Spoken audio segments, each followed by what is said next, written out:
Shortly after the release of an audio recording this past Saturday morning of a conversation that allegedly... What if I told you the WNBA is facing a storm bigger than bad officiating, bigger than missed calls, and bigger than one controversial game? We're not just talking about fans being upset after a few rough whistles. We're talking about a wave of suspicion, online speculation, and growing frustration over whether the league is doing enough to protect its credibility at a moment when the spotlight has never been brighter. Music. Because right now, one question is hanging over the entire conversation. Why does it feel like some of the league's biggest moments are being overshadowed by controversy? 4 weeks, fans have been picking apart games, clips, and replay angles. They've been debating whether certain stars get a softer whistle, whether others are left exposed, and whether the league has a consistency problem that is starting to damage trust in the product. And once those conversations start, they don't stay small for long.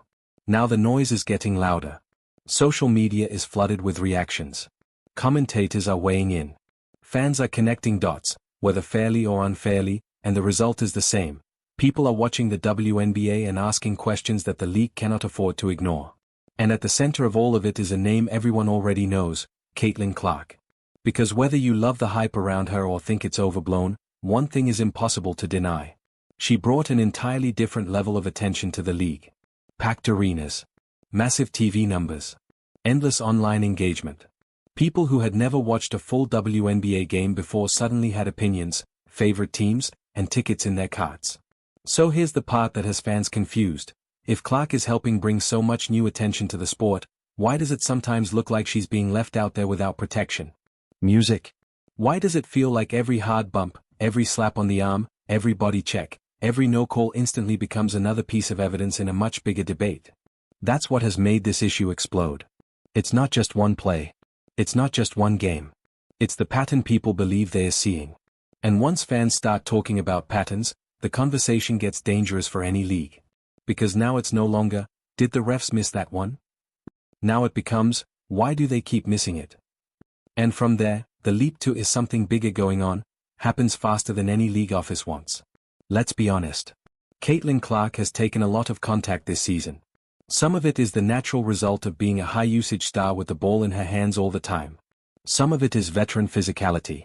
Some of it is the reality that rookies don't always get a superstar whistle right away. But fans don't see it that way.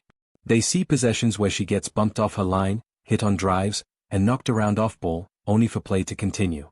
Then they see the reaction afterward. Clark looks frustrated. Her coach looks frustrated. The crowd looks frustrated. And suddenly, the officiating becomes the story again. Music. That's the problem the league is dealing with right now. Not just whether every single call was right or wrong, but whether too many people have stopped believing the process is fair. And once that belief starts to erode, everything feels suspicious. Every whistle. Every technical. Every no call in a late game possession. Every moment where the energy in the building shifts from excitement to disbelief. This is why the controversy keeps growing.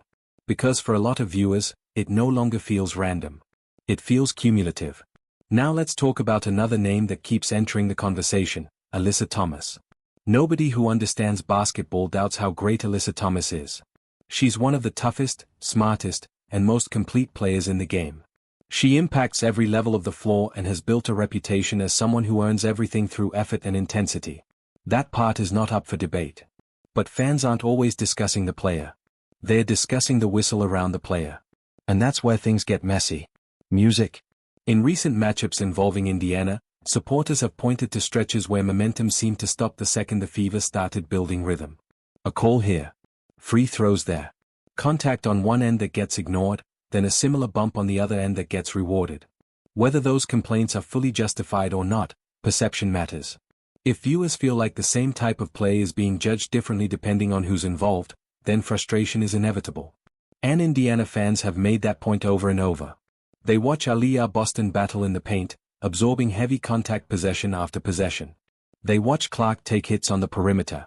Then they see another sequence where the whistle comes fast for the other side, and the reaction becomes immediate. How can both teams be playing under the same standard if the outcomes feel so different? That's the heart of the issue. Not whether one team deserves every call, but whether the standard is truly consistent. Because consistency is what gives officiating legitimacy. Fans can accept tough calls. They can accept mistakes. What they struggle to accept is the feeling that some players have to fight through contact while others are protected by a much narrower definition of what counts as a foul. And that brings us to Stephanie White. Music. During a heated matchup, White's frustration boiled over. After another disputed sequence involving Caitlin Clark and contact that Indiana felt should have been called, White let the officials hear it and was hit with a technical foul. But that moment landed differently because it didn't feel like a coach just losing control. It felt like a coach reflecting everything her fan base had been saying out loud. The technical wasn't just about one possession. It symbolized weeks of tension, irritation, and the growing sense that Indiana was not getting the same whistle as its opponents. That's why the reaction online was so strong. To a lot of viewers, Stephanie White didn't just get a tech. She became a visible stand-in for the frustration surrounding the entire officiating conversation. And to be fair, this is bigger than Indiana.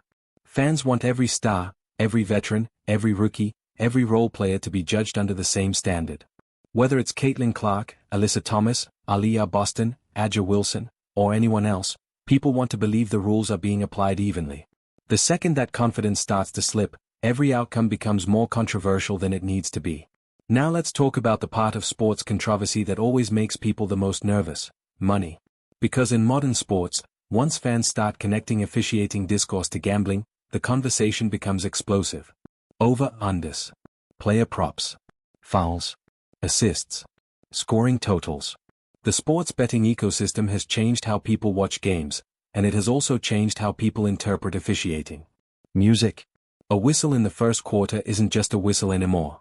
To some viewers, it's a number moving. It's a prop shifting. It's a payout being shaped in real time. That doesn't mean corruption is happening. It does mean suspicion grows much faster than it used to. And that's exactly why leagues have to be incredibly careful. Because even the appearance of inconsistency can become fuel for a much bigger narrative. If fans already think certain stars are getting favorable calls and others are being punished, then betting culture amplifies every doubt. A trip to the line isn't just 2 free throws. It becomes another reason for someone online to say, "See? Something about this doesn't feel right." That's where the WNBA has a real image problem on its hands.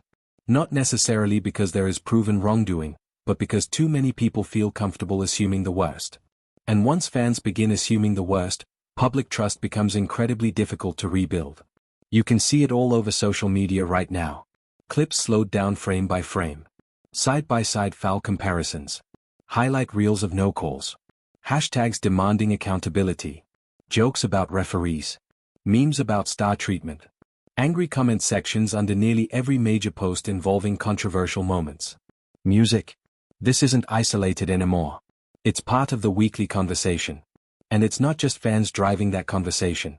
Current and former players, media personalities, and basketball voices across the broader sports world have all weighed in on officiating standards, physical play, and whether the league is doing enough to address mounting public concern. That matters, because once the people around the sport start talking about credibility, the league loses control of the narrative. And that's what the WNBA is fighting right now, not just criticism, but narrative loss. Let's be clear. Public frustration does not equal proof. Rumors do not equal facts. Viral clips do not automatically reveal the whole truth. But leagues are not judged only by what can be proven in a courtroom. They are judged by whether fans believe what they are watching is fair. And right now, a lot of viewers are struggling with that. That's why the pressure on league leadership keeps growing. Music. When fans feel ignored, they turn their anger upward. They want statements. They want accountability.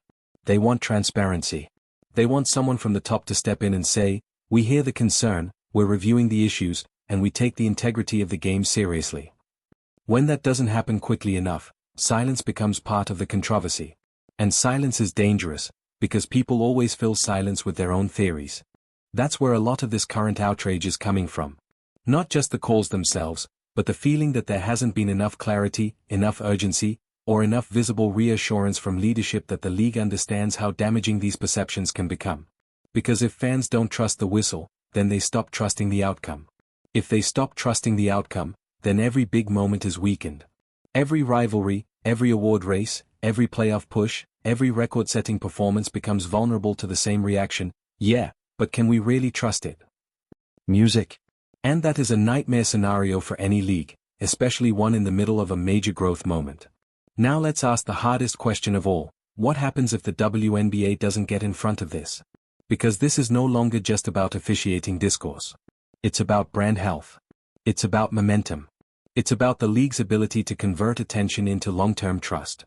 If controversy keeps dominating the headlines, the damage goes beyond one team or one player. It affects how casual viewers see the product. It affects how media frames the league. It affects how sponsors evaluate risk. It affects whether the biggest stories stay about basketball or keep drifting back to officiating and fairness. And make no mistake, sponsors pay attention to tone. They watch public reaction. They monitor controversy. They care about whether the product they are aligned with feels stable, positive, and credible. Music. No brand wants to attach itself to a sports environment where the audience is loudly questioning the integrity of the experience. That doesn't mean partners are walking away tomorrow. It means the stakes are bigger than most people realize. Because growth in professional sports is fragile. Momentum takes years to build and only a short stretch of bad optics to disrupt. And that's why this moment feels so critical. Caitlin Clark is part of the story, but she is not the entire story. Aja Wilson is part of the story, but not the entire story. Indiana is part of the story, but not the entire story. This is about whether the league can manage the tension that comes with sudden growth, superstar attention, passionate fan bases, and non-stop public scrutiny. In some ways, this may be the most important stress test the modern WNBA has faced. Can it protect the product while also protecting its credibility? Can it respond to fan frustration without pouring gasoline on rumors? Can it create more transparency around officiating without making every call even more politicized? Music. Those are not easy questions. But they are necessary ones. Because the truth is, the WNBA should want this conversation handled the right way. If there are officiating issues, they should be addressed. If public communication has been lacking, it should improve. If players and coaches feel standards are inconsistent, that concern should be taken seriously. And if rumors online are exaggerated or flat out false, then the league should be even more motivated to speak clearly and restore confidence. That's what strong leadership does. Not panic. Not hide. Not let speculation become the loudest voice in the room. It responds with clarity, process, and accountability. And maybe that is the real turning point here.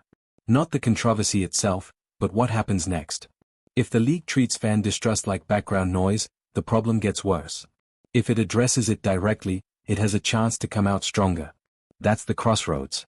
Because believe it or not, moments like this can either damage a league or mature it. Sometimes the pressure exposes weakness. Sometimes it forces improvement. Sometimes it reveals that growth brings consequences the old system was never built to handle. The WNBA is now deciding which version of that story this will become. Music. Will this be remembered as a season where officiating controversies overwhelmed the product? Or as the moment the league realized it had to evolve faster, communicate better, and protect trust as fiercely as it protects expansion? That answer matters. It matters to players who have worked for years to elevate the sport. It matters to coaches who want the games decided by execution, not debate. It matters to fans who invest their time, money, and loyalty. And it matters to every new viewer deciding whether this league feels worthy of long-term belief. So now the question shifts to you. Do you think the WNBA has an officiating problem, a communication problem, or both? Do you think the outrage around Caitlin Clark is justified, overstated, or a sign of something deeper about how fans experience the league right now? And most importantly, what should happen next to restore confidence? Should there be more post-game transparency? More public explanation of controversial calls? Greater officiating review?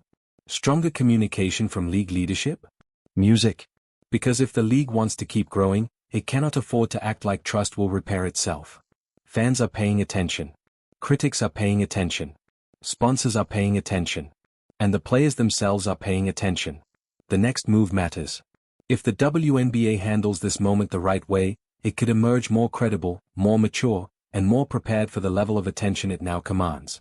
If it mishandles it, the conversation around the sport risks being hijacked by suspicion, resentment, and endless replay debates. And that would be a tragedy, because the basketball itself is too good to be buried under that kind of noise. This should be a league defined by talent, rivalries, stars, intensity, and growth. Not by fans arguing every night over whether the whistle changed the game. So we'll keep watching. We'll keep questioning. And we'll keep demanding that the product on the floor matches the standard the audience expects. Because in the end, that's what this is really about. Not just one player. Not just one coach. Not just one team. Trust. Fairness. Credibility. The foundation of competition itself. Music. And until people feel secure in that foundation, this conversation is not going away. If you think the league needs to address this head-on, let me know in the comments. If you think the controversy is overblown, say that too. But either way, the discussion is here, and it's not slowing down anytime soon.